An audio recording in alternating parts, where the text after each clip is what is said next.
नमस्ते दोस्तों, आज हम एक ऐसे वायरस के बारे में बात करने जा रहे हैं जो हाल ही में हेडलाइन में था। अभी के लिए हमारे भी शुरू होता है प्लेलिस्ट में यूट्यूब के साइंस टेक के टॉपिक का एक नया टॉपिक HMPV, जिसका नाम है ह्यूमन मेटान्यूमो वायरस। सिंपल से ह्यूमन मेटान्यूमो वायरस। ठीक है, ये कहानी है। शुरू करते हैं इंट्रोडक्शन और हिस्ट्री। ठीक है, जैसे कि हम समझते हैं क्या है ये सिंपल से, और इसका हिस्ट्री क्या है, यानी खोजा कैसे गया था, इसको पता कैसे लगा इस HMPV के बारे में। तो 2001 में, कब? 2001 में ये जो है लेडी, जिनका नाम है वीजी वैन डेन ह्यूगेन, ठीक है, वीजी डैन वेन ह्यूगेन, अपनी टीम के साथ रेस्पिरेटरी इन्फेक्शन पर स्टडी कर रही थी जब उन्होंने कुछ अनयूजुअल से केस देखा। ठीक है, रेस्पिरेटरी सिस्टम में बच्चों का केसेस आए थे बहुत सारे, सर्दी जुकाम के। तो उसी में इन्होंने एक नए वायरस का आइडेंटिफिकेशन किया।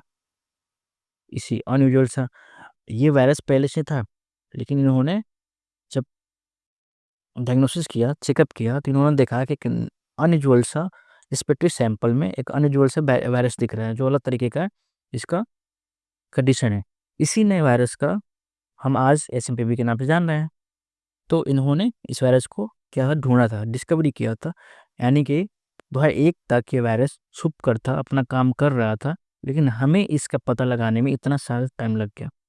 इमेजिन करो ना, ऐसे कितने सारे वायरस हो सकते हैं और हमारे बॉडी में चाहे कितने सारे आके चले भी गए होंगे, पता भी नहीं चला। ये डिपेंड करता है, तो इम्यून सिस्टम ने आए वायरस, घुल मिल के चले गए, सर्दी खांसी हुआ, ठीक भी हो गया, पता भी नहीं चला। तो ऐसे कितने सारे वायरस हो सकते हैं जो छिपे होंगे। इसी तरह से ये भी वायरस छिपा था 2001 में, इसको ढूंढा गया इनके द्वारा। एक्चुअली में ये वायरस है ना, एक फैमिली से आता है, निमोविरिडे फैमिली से। ठीक है, निमोविरिडे फैमिलीज का हिस्सा है। आप सोचेंगे कि निमोविरिडे क्या है, तो निमोविरिडे एक फैमिली है जिसका मतलब निमो मतलब होता है सर्दी खांसी जुकाम वाला, विरिडे मतलब फैमिली, एक सर्दी जुकाम खांसी वाला फैमिली है जिसमें वो ये सब होते रहता है। रेस्पिरेटरी सिस्टम खराब होता है मेनली, रेस्पिरेटरी सिस्टम खराब होता है, इसलिए पूरा फैमिली का जो रिश्ता है ना, ये रेस्पिरेटरी, ठीक है, सिंसियर वायरस से आता है, RSV से आता है, जो बच्चों में कॉमन कोल्ड, एक नॉर्मल खांसी और लंग इन्फेक्शन तक के काम कारण बनता है करने का। ठीक है, तो लंग वाले हिस्से में आते हैं, इसी फैमिली में अलग अलग हिस्से हैं, अलग अलग मेंबर्स हैं, उसी मेंबर के एक मेंबर का बड़ा नाम आया अभी HMPV। ठीक है, सिंपल से एनालॉजी समझ सकते हैं, जैसे एक ज्वाइंट फैमिली होती है ना, उसमें कजन्स होते हैं, वैसे ही है निमोवेरिडे फैमिली का वायरस है। HMPV इस फैमिली का एक क्वाइट कजन कह सकते हैं, जो पहले छुप कर काम कर रहा था, शांत एकदम बच्चा, शर्मिला सा बच्चा, अचानक से सामने आ गया। और सामने आया तो चाइना में उभर के है। चाइना में बेचारे इसको परेशान किया गया होगा, फिर बोला कि मेरे को बचा लो यहाँ से। पता नहीं लोग क्या क्या करते रहते हैं, ठीक कुछ कहानी हो सकती है। बाकी देखो, सबसे पहले बात आती है ना कि हमको समझने की कि पढ़ तो रहे हैं HMPV, लेकिन उससे पहले समझते हैं कि आखिर वायरस होते क्या है। वायरस एक माइक्रोस्कोपिक ऑर्गेनिज्म होते हैं, छोटे से, लेकिन ये होते क्या है, नॉन लिविंग होते हैं।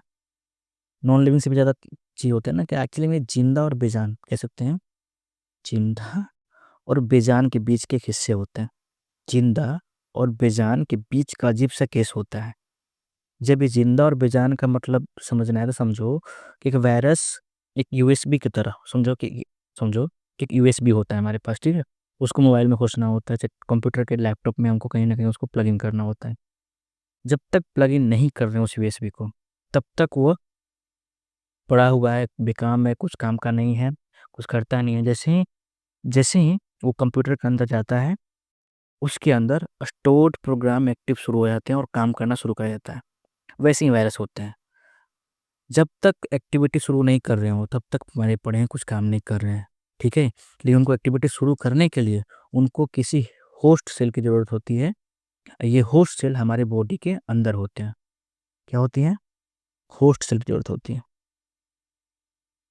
होस्ट समझे, होस्ट होस्ट चाहिए होता है, और वो होस्ट हम हो सकते हैं, कोई भी लिविंग ऑर्गेनिज्म हो सकता है, जानवर भी हो सकता है। तो उनके लिए एक होस्ट की ज़रूरत होती है। वो होस्ट के पास जाएंगे, उनके DNA RNA पे अटैक करेंगे, उसको उसमें कब्जा करेंगे, प्रोटीन बनाने वाले काम पे, जहाँ फैक्ट्री लगा हुआ है, जहाँ पे सारा खाना बन रहा है, वहीं पे कब्जा कर लेंगे और अपने को रेप्लिकेट कर लेंगे, बस। वहीं से अपने तरीके से काम करना शुरू करेंगे और इम्यून सिस्टम कमज़ोर कर देंगे। यही होता है, इन्फेक्शन कर देंगे और वायरस क्या करते हैं, एप्लीकेट कर देंगे बहुत सारे और होस्ट सेल में और बनाते चलेंगे अपने तरीके के जुड़े हुए भाई और वो फैल जाते हैं तरीके से। तो ये चीज़ें हैं। उसके बाद हमको समझना है कि वायरस मेनली ना, समझो कि पहले ना वायरस के ना जेनेटिक मटेरियल होता है अपना भी। वायरस के पास अपना भी एक जेनेटिक मटेरियल होता है, वो या तो डीएनए या तो आरएनए। ठीक है, डीएनए होगा या फिर आरएनए होगा। ये एक ब्लूप्रिंट की तरह होता है जो बताता है कि वायरस को क्या करना है, दोनों के हिसाब से डिपेंड करता है। लेकिन इंटरेस्टिंग पार्ट ये है कि वायरस के पास अपना मशीनरी होता है उस ब्लूप्रिंट को इम्प्लीमेंट करने का, जिस तरीके से कर सकता है। और एक समझ लो ना कि सीड होता है, मिट्टी में जब तक नहीं पड़ता है ना तब तक वो इंसर्ट यानी कि निखरता नहीं है वो। निखरने के लिए पहले उसको मिट्टी में डालना पड़ता है। उसी तरीके से इनको होस्ट चाहिए होता है, और मिट्टी वो होता है कौन है, ये बीज होते हैं, एक सीड की तरह होते हैं वायरस। इनको फलने फूलने के लिए एक चाहिए मिट्टी और अच्छे तरीके से फर्टाइल जगह। वो फर्टाइल जगह होता है हमारा बॉडी, चाहे किसी भी एक लिविंग ऑर्गेनिज्म का बॉडी, जहाँ पे होस्टिंग कर सकते हैं अपना। ठीक है, सिंपल से होस्टिंग करेंगे तो अपना वहाँ पे मज़े करेंगे। वो थोड़ी होस्टिंग करेंगे, ये तो खाली थोड़ी करते हैं। समझो इस चीज़ को। तो दो तरह के होते हैं, डीएनए और आरएनए। उससे पहले समझो कि डीएनए और आरएनए होते क्या है। ठीक है, तो डीएनए यहाँ समझते हैं। ये सवाल है ना कि क्या एचएमपी भी जो आरएनए वायरस है ये क्यों है, तो पहले समझो ना कि डीएनए और आरएनए होते क्या है। डीएनए और आरएनए, यहाँ पे आरएनए दो चीज़ें हैं। ठीक है, तो डीएनए का मतलब डीऑक्सी राइबो न्यूक्लिक एसिड, इसका फुल फॉर्म, इसका नाम है पूरा राइबोन्यूक्लिक एसिड। ठीक है, ये सिंपल सी बात है। बात समझो, इमेजिन करो पहले कि किताब है तुम्हारे पास। ठीक है, किताब में बहुत सारे चैप्टर्स होते हैं। चैप्टर्स में क्या होते हैं, इन्फॉर्मेशन होते हैं। ठीक है, कि क्या क्या बुक में दिए गए। उसी तरीके से दोनों एक किताब की तरह ही होते हैं हमारे बॉडी के।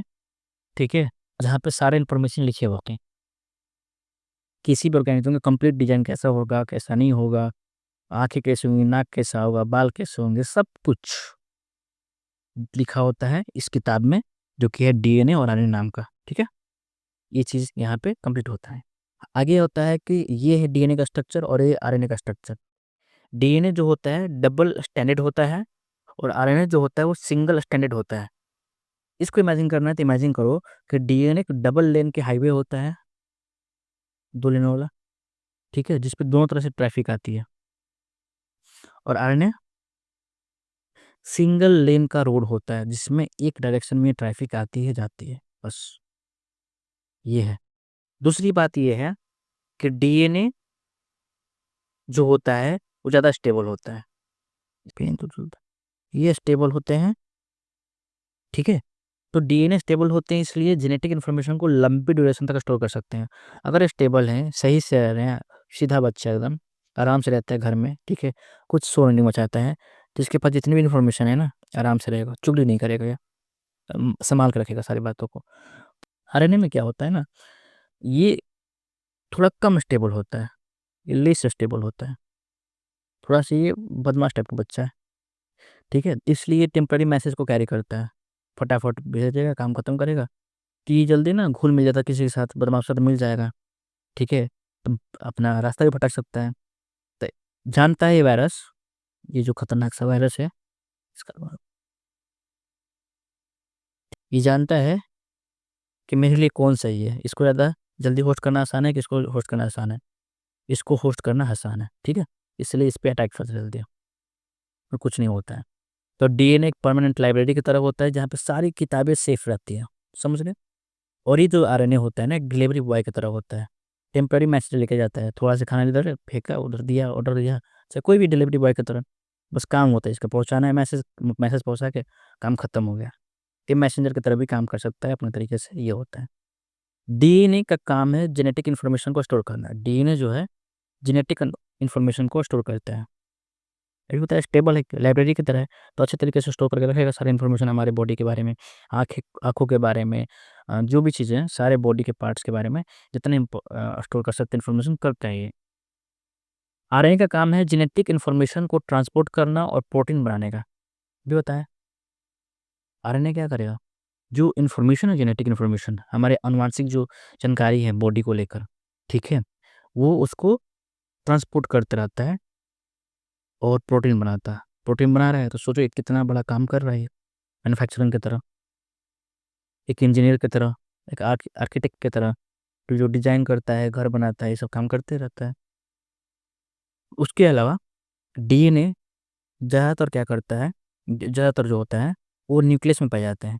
मैक्सिमम टाइम में क्या होते हैं, न्यूक्लियस में ही रहते हैं, उस सेल को कंट्रोल करते रहते हैं। आरएनए जो होता है ना, डिपेंड करता है न्यूक्लियस के अलावा ये साइटोप्लाज्म में भी, ये बाहर भी घूमते रहता है। यानी घर में भी रहेगा और बाहर भी घूमेगा, खूब बाहर घूमेगा ये।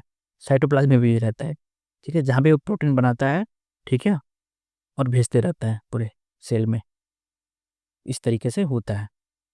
बाकी ये पता है कि ये भी शुगर है, ये भी शुगर से बना होता है, ठीक है, दोनों शुगर से बने होते हैं। इसमें लगभग 4 बेस होते हैं।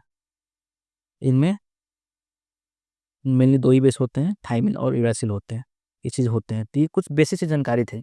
इसमें जो समझने वाली चीज़ है ना, वो 2 चीज़ है कि ज़्यादा स्टेबल नहीं है, ये स्टेबल ज़्यादा है। डीएनए ज़्यादा स्टेबल है, आरएनए स्टेबल ज़्यादा नहीं है, ठीक है? तो आरएनए स्टेबल नहीं है तो अटैक ये करेगा यहीं पे। और इसको सिंपल से कि एचएमपीवी एक आरएनए वायरस क्यों है? किस वजह से? तो आरएनए वायरस बहुत जल्दी म्यूटेट करते हैं, म्यूटेट कर देंगे ना, जब भी चीज़ें होंगी ना, नाजुक सा चीज़ है, तो म्यूटेशन पार्ट्स होगा, यानी कि इसके अलग-अलग डुप्लिकेट्स बनाएँगे, ठीक है? इसमें कुछ ना उसके कैरेक्टरिस्टिक को, उनके गुणों को चेंज करके एक नए तरीके का रूप देंगे उसको। इसका मतलब यही है कि अपने जेनेटिक कोड को छोटे-छोटे चेंज लग करके ये बाँट देते हैं। इस वजह से ह्यूमन सिस्टम के लिए ये डिफ़िकल्ट हो जाता है पहचानना कि भाई कौन है असली, कौन है नकली। तो कैसे कह सकते हैं? मान लो एक चोर जो हर बार अपनी शक्ल बदल लेता है, अगर पुलिस उसका फ़ोटो लेकर ढूँढने निकले, तो कन्फ्यूज़ हो जाता है कि आरएनए वायरस कुछ ऐसा ही करता है मेनली, कि अपना रूप चेंज करते रहता है।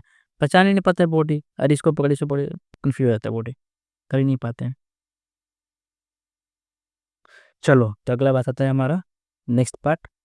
हमने मेजर बात समझ लिया, ठीक है? अब जो बातें छोटी-छोटी बातें हैं, कि बातें वो क्या हैं कि इस वायरस का ट्रांसमिशन कैसे होता है? ये वायरस फैलता कैसे है? फैलता है तो हम पहचानेंगे कैसे कि किसको एचएमपीवी हुआ है और नहीं हुआ है? और डायग्नोसिस कैसे होता है? ये तीनों बात पे पढ़ते हैं, ठीक है? सबसे बड़ा बात कि ट्रांसमिशन कैसे होगा? तो देखो एचएमपीवी वायरस एक कम्युनिकेबल डिजीज़ है, समझ लो कम्युनिकेबल डिजीज़ है, संक्रमण वाला रोग है, संक्रमण होता है, ठीक है?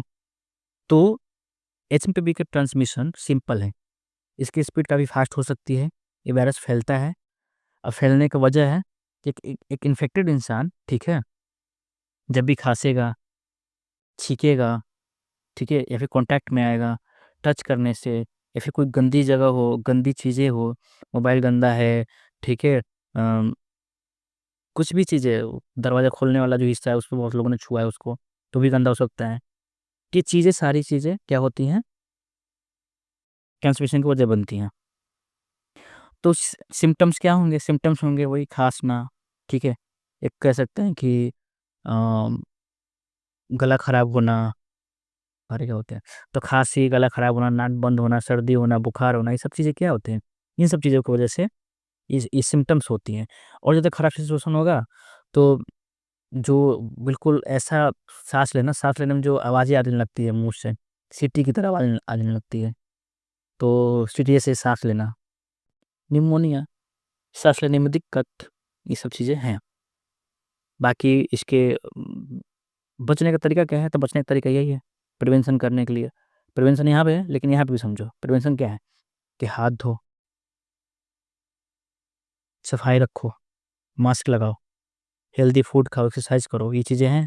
वही यहाँ पे बात लिखा हुआ है कि मास्क लगाओ, हाथ को साफ रखो, अपने आस-पास सफाई रखो, ठीक है? और मस्त रहने का, बस ये करके मस्त रहो। क्यों? क्योंकि जिस वायरस का, देखो वायरस से बचने का सबसे पहले उपाय ये होता है ना, किसी भी रोग से बचने का सबसे पहले उपाय होता है, वो होता है प्रिवेंशन। क्या होता है? प्रिवेंशन। अपने को बचाना, और बचाने के तरीके बस सिंपल से होते हैं जो डेली लाइफ में होते हैं, ठीक है? किसी भी तरीके से बाहर की गंदगी को, हवा को, छींक को मत लो, ठीक है? ज़्यादा प्यार दिखाने की ज़रूरत नहीं है। यहाँ पे है सफाई रखो मिल-जुल के घर का, खाओ-पियो लेकिन सफाई रखो। या सफाई नहीं रखोगे तो गंदगी फैलेगा, गंदगी से कीड़े-मकोड़े आएँगे, उनसे भी वायरस आ सकते हैं। हाथ को साफ रखो। ये प्रिवेंशन्स है, ज़रूरी नहीं है कि सब कर रहे हो तो बच ही जाओगे। लेकिन हाँ, बचने का चांस बढ़ जाएगा बस। ये तुम्हारा जो वायरस से बचने का चांस है ना, उसका लेवल थोड़ा डिग्री क्या हो जाएगा? बढ़ जाएगा। यानी जो तुम्हारा 10 और 90 का चांस था ना, वो 50-50 हो जाएगा। यानी 50% चांस है कि तुमको ये वायरस ना हो, और 50% चांस है कि हो जाए। तो पहले करेंगे प्रिवेंशन, फिर होगा ट्रीटमेंट, ठीक है? तो मान लो कि तुमको फिर भी हो गया, तो पहले देखो, होने का क्या होगा? तो तुमने अगर सही से खाना नहीं खाया लाइफ में, या फिर बहुत छोटे हो तुम, तो तुम्हारा इम्यून सिस्टम क्या है? इम्यून सिस्टम कमज़ोर है, ठीक है? तो जो छोटे बच्चे हैं, 5 साल के बुजुर्ग हैं, ठीक है? जो कमज़ोर हो चुके हैं, डायबिटीज़ वाले, कैंसर वाले, एचआईवी वाले रोग हैं, कैंसर हुआ था, ठीक है? डायबिटीज़ हुआ है, ठीक है? पहले से कुछ रोग हुआ है, तो उनके पहले से उनका इम्यून सिस्टम कम होता है, तो उनको अटैक करना वायरस के लिए और ज़्यादा आसान होता है। कह सकते हैं नाज़ुक किस्म के हो जाते हैं फिर ना, तो इनको अटैक करना उनके लिए आसान हो जाता है। देखो, ट्रीटमेंट और डायग्नोसिस करने के बाद होता है तो 2-3 तरीके हैं, जिसमें तुम करवा सकते हो। बाकी देखो, कुछ भी होता है यहाँ पे लास्ट ये, हम यहाँ बस समझ रहे हैं बातों को। तो उनको प्रिवेंशन करना है, यहाँ तक तो हम समझते हैं हर बात को। बाकी ट्रीटमेंट हो, डॉक्टर को दिखाना, ये ज़रूरी है कि तुम जाओ डॉक्टर के पास है, ऐसा कुछ भी सिम्पटम आ रहा है तो वहाँ पे दिखाओ। यहाँ पे बातें करने से नहीं होती है। बाकी जो चीज़ें हम समझ लेते हैं कि एक होता है नैट, ठीक है?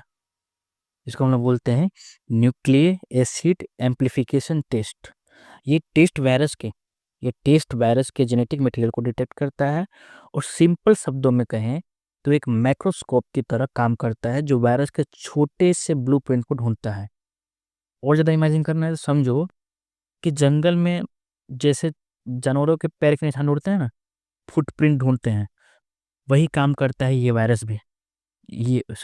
ये नेट वायरस के फुट प्रिंट को ढूँढता है, ठीक है? पैरों के निशानों को, मतलब कि निशान कहाँ पड़े हैं, ठीक? तो ये एक बड़ा तरीका है डायग्नोसिस करने का इस वायरस का, ये तरीका है। उसके अलावा और क्या कर सकते हैं?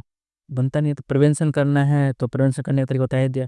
ट्रीटमेंट का सबसे बड़ा चीज़ है कि अपने आप को हाइड्रेट रखो, रेस्ट करो, बुखार है, पेन है तो दवा ले लो, उसका जो ज़रूरी दवा है। सीवियर केसेस में है तो डॉक्टर के पास जाओ, ठीक है? ऑक्सीजन थेरेपी लो, जो भी चीज़ें हैं। बाकी तो बोल ही दिया। बीमारी से पहले ज़रूरी है कि उसका प्रिवेंशन किया करो, तो प्रिवेंशन के लिए बता ही दिया। लास्ट कहानी बचता है जो हमारा करंट अफेयर है, कि भाई ये आखिर एचएमपीवी इतना हाईलाइट में कैसे आ गया? तो वजह है चाइना। चाइना में न्यूज़ आने लगा कि भाई साहब, चाइना में फिर कोरोना ऐसा वायरस फैल रहा है, लग रहा है फिर लॉकडाउन लगने वाला है, फिर स्कूल बंद होंगे। बच्चे तो खुश हो चुके थे कि बोर्ड आ गया, फिर बोर्ड का एग्ज़ाम नहीं देना पड़ेगा, कुछ नहीं करना पड़ेगा। लेकिन दुःख की खबर ये है कि वापस ये न्यूज़ आ गया। चाइना ने कहा है कि चाइना ने देखा है कि डिक्लाइन हो रहा है, हमारे यहाँ वायरस डिक्लाइन हो रहा है। ठंडी बढ़ चुकी थी ना, ठंडी में विंटर वेकेशन पे आया था एचएमपीवी, और विंटर वेकेशन से ख़त्म हो गया, हमने वापस भेज दिया उसको, तो केसेस कम होने लगे, ठीक है? तो 2024-25 के विंटर में चाइना में एचएमपीवी के केसेस काफ़ी सिग्निफिकेंट सर्ज होने लगे। ये स्पाइक कोविड-19 के बाद मेमोरी वाले वापस लेकर आ गए, लेकिन डब्ल्यूएचओ ने कह दिया कि सीज़नल सर्ज था। ये सीज़नल सर्ज था, एक स्पाइक था, यानी कि ठंडी में थोड़ा-सा इसको स्पाइक मिल गया, ठीक है? इसलिए इसके लिए एक कंडीशन बन गया फैलने का, तो उसमें थोड़ा फैल गया। लेकिन हाँ, इसको क्या तो चाइना भी कह ही दिया है, आज 13 तारीख का ही न्यूज़ है, आज ही का न्यूज़ है कि हाँ, इन्फेक्शन इस बीच में कंसर्न में देखा गया है कि डिक्लाइन हो चुका है, इससे कोई घबराने की बात नहीं है। बाकी हमारे गवर्नमेंट ने भी कहा था, हमारे यहाँ हुआ क्या था इंडिया में, कर्नाटक के बेंगलुरु में 8 महीने के बच्चे में थोड़ा इसमें भी कुछ किया गया था। गुजरात में भी थोड़ा किया गया था, कच्छ के इलाकों में, अहमदाबाद कच्छ के इलाकों में, तमिलनाडु में पुडुचेरी में किया गया था। लेकिन हमारा जो हेल्थ मिनिस्ट्री है, भारत सरकार ने अभी तक एचएमपीवी को एक सिग्निफिकेंट थ्रेट नहीं माना है। सिग्निफिकेंट थ्रेट, खतरा नहीं माना है, क्योंकि इसका जो स्प्रेड है ना लिमिटेड है, एक ही जगह पे है, ठीक है। गवर्नमेंट ने भी कहा है कि वो कॉन्टैक्ट में है WHO के साथ इस मामले में, ठीक है। जो भी होगा देखा जाएगा आगे, अच्छा है। अभी तक गवर्नमेंट का ये कहना है कि सिग्निफिकेंट थ्रेट नहीं है, कोई बड़ा खतरा नहीं है, उतना घबराने की ज़रूरत नहीं है, बस यही चीज़ें हैं। तो ये था हमारा पूरा HMPV के बारे में। अगर समझ में आया पूरा HMPV जो मैंने समझाया, तो कमेंट करना है, कमेंट करके बताना है क्या फीडबैक, समझ में आया कि नहीं आया, या फिर कुछ सवाल है तुम्हारे, जो भी है आप लोग के सवाल हैं तो सवाल डाल सकते हैं। Q&A तो यही होता है हमारे लिए, तो डालो सवाल, देखो, लिंक कमेंट करो, जो भी चीज़ें बात है।